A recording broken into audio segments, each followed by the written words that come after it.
मनसैव इंद्रिय ग्रामम, श्लोक को देखें, मनसा एव इंद्रिय ग्रामम,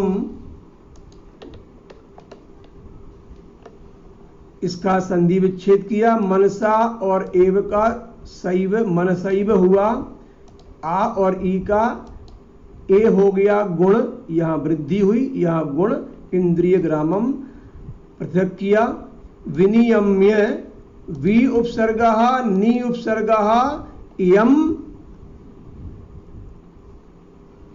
ये धातु है, ल्यप प्रत्यय है, विनियम्य, समन्ततः, पद को समझेंगे, संकल्प प्रभवान, संकल्प से उत्पन्न हुओं को, कामान कामों को, द्वितीया विभक्ति बहुवचनम, त्यक्त्वा त्याग करके, छोड़ करके, त्यज धातु अक्त्वा प्रत्यय, सर्वान द्वितीय विभक्ति बहुवचन सबों को, सर्व शब्द का, अशेषतः, शेषतः माने बचे हुओं का, अशेषता माने सभी का, निशेष रूप से कोई बच ना जाए, कोई शेष न रह जाए, उसको अशेष बोलते हैं।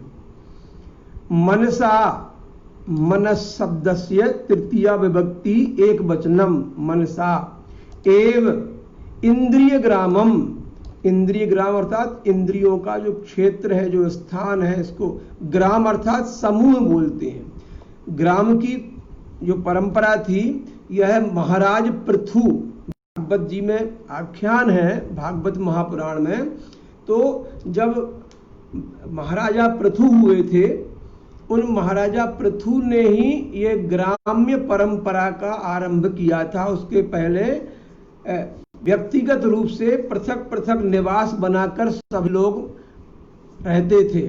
समूह में जीवन जीने की जो कला आई हमारे यहाँ, तो यह महाराजा पृथु ने की, पूरी पृथ्वी को समतल किया। समतल करने के बाद में ग्राम और नगर बसाए, उनमें रहने की जो पद्धति है, नियम है, जो नागरिक शैली है, जो ग्राम्य शैली है, उसका विकास हुआ। यह महाराजा पृथु के जमाने की है। तो ग्राम माने तब से हुआ उसका नाम स्थान या समूह। तो समूह में रहने की जो चीज होती है उसको बोलते हैं ग्राम। तो इंद्रिय ग्रामम, जो इंद्रियों का जो समूह है, इंद्रियों का समुदाय जो है, इसको विनियम्य, नियम पूर्वक, नियम में करके या नियंत्रित करके, समन्तता, समन्तता अर्थात एक होता है उभयतः माने दोनों तरफ से, एक होता है अभितः माने चारों ओर सब तरफ से, एक होता है परितः माने चारों ओर से। यह है समन्ततः माने सब ओर से, ऊपर से भी और नीचे से भी, चारों ओर से तो है ही है, ये सब तरफ से है। सर्वतः भी कह सकते हैं इसका, सर्वतः और समन्ततः ये समान पद कह सकते हैं इनको। तो ये पदच्छेद हुआ, पद परिचय हुआ, अन्वय किया इसका कि संकल्प प्रभवान कामान अशेषतः त्यक्त्वा। संकल्प प्रभवान, जो भी कामना उत्पन्न होती हैं वो मन के संकल्प से ही होती हैं, और मन के संकल्प से सभी कामनाओं को निश्शेष रूप से त्याग करके, छोड़ करके, मनसा इंद्रिय ग्रामम, मन के द्वारा इंद्रियों के समुदाय को, समन्तता एवं विनियम्य, चारों ओर से, सभी ओर से नियंत्रित करके अथवा रोक करके, क्या करें फिर? ये 4-5 श्लोक हैं, इनका एक साथ में अर्थ हो रहा है, पर हम इसकी समरी करेंगे। अभी समझें कि शनैः शनैरुपरमेत् बुद्ध्या धृति गृहीतया आत्मसंस्थं मनः कृत्वा न किंचिदपि चिंतयेत्। शनैः उपरमेत्, शनैः और शनैः अलग किया इसको, जो विसर्ग का यहाँ पर रुत्व हो गया था। इसमें एक बात और सीख सकते हैं कि अगर विसर्ग के बाद सा आता है तो वहां संधि नहीं होती है, यदि कभी कदा कदा होती भी है, शनई शनई है ऐसी भी होती है, लेकिन आमतौर पे संधि नहीं है, विकल्प है, यहाँ पर विकल्पात्मक संधि है। तो सा यदि बाद में आता है, कोई सा भी सा है, जैसे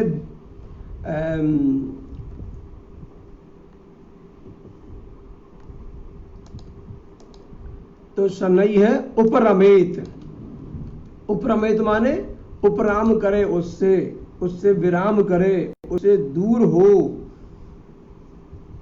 बुद्धिया, उपरमेत अपन पढ़े, हमने जाना था ऊपर कि उपरमेत का अर्थ होता है उपरति हो जाना, उससे विराम कर लेना। बुद्धिया अलग पद है। धृति गृहीतया आत्मसंस्थम मनः कृत्वा न किंचित अपि, इसको दा को अलग कर दिया, किंचित अपि हो गया चिंतयेत। पद का परिचय करें। शनैः शनैः यह अव्यय पद है। शनैः शनैः माने धीरे धीरे। सब काम एक साथ नहीं हो सकता। हम लोग या प्रहलाद की तरह नहीं है जो कि एकदम माँ की अथवा गुरु की बात पर, नारद की बात पर इतना विश्वास कर लें कि सीधे जाकर तपस्या करने बैठ जाएं और सब ओर से जीत लें एकदम से। हम लोग बड़े हो चुके हैं, हमको इनकी काम क्रोध लोभ मोह की आदत पड़ चुकी है, इसके बिना हम रह नहीं सकते। तो इनसे दूर जाने का तरीका क्या है कि शनैः शनैः समेत, इनसे क्रम क्रम से धीरे धीरे अभ्यास करते हुए उपरति को हो जाए प्राप्त, इनसे धीरे धीरे दूर हो जाए वह। बुद्धिया धृति गृहीतया, बुद्धिया, बुद्धिया तृतीय विभक्ति, बुद्धि से, धृति गृहीतया धैर्य युक्त से, धृति जिस बुद्धि को ग्रहण हो गई है उससे, आत्मसंस्थम, आत्मसंस्थम अर्थात आत्मा में स्थित मन को करके, परमात्मा में स्थित मन को करके, मनः कृत्वा ना किंचित अपि चिंतयेत, कुछ भी और कुछ भी विचार ना करे उसके अलावा। तो इसका हमने अन्वय किया। शनैः शनैः उपरमेत, धीरे धीरे क्रम क्रम से अभ्यास करता हुआ उपरत हो जाए। धृति कैसे हो? धृति गृहीतया बुद्धिया मनः, धृति माने धैर्य, धृति क्षमा दमोस्तेयम शौचमिंद्रिय निग्रह, ये लक्षण है, होना चाहिए। तो धर्म के लक्षण है, धृति होना चाहिए, धैर्य युक्त होना चाहिए बुद्धि। बुद्धि कैसी हो हमारी? धैर्य युक्त की। हम में अधीरता होती है, उतावलापन होता है जिससे काम बिगड़ते हैं। बुद्धि में धृति का होना अत्यंत आवश्यक है। मनः आत्मसंस्थम कृत्वा, धैर्ययुक्त बुद्धि के द्वारा मन को आत्मसंस्थित करके, आत्मस्थ करके, जो सीधे प्रभाव पड़ते हैं एकदम से, वह प्रभाव होता है, जैसे बोलते हैं ब्रेन वॉश कर दिया तो वह आतंकी बन गया कुछ। ये बार बार फोन कर रहे हैं ये लोग, परेशानी होती है इससे। तो मन को आत्मसंस्थित करके किंचित अपि न चिंतयेत, और कुछ भी विचार ना करे, केवल एक आत्म का, परमात्मा का ही चिंतन करे, उसमें बाकी कुछ ना करे। जो भी चिंतन करेंगे तो उससे बुद्धि मलिन हो जाती है। अग्रिमः श्लोकः यतो यतो निश्चरति मनश्चञ्चलमस्थिरं ततस्ततो नियम्यैतद् आत्मन्येव वशं नयेत्।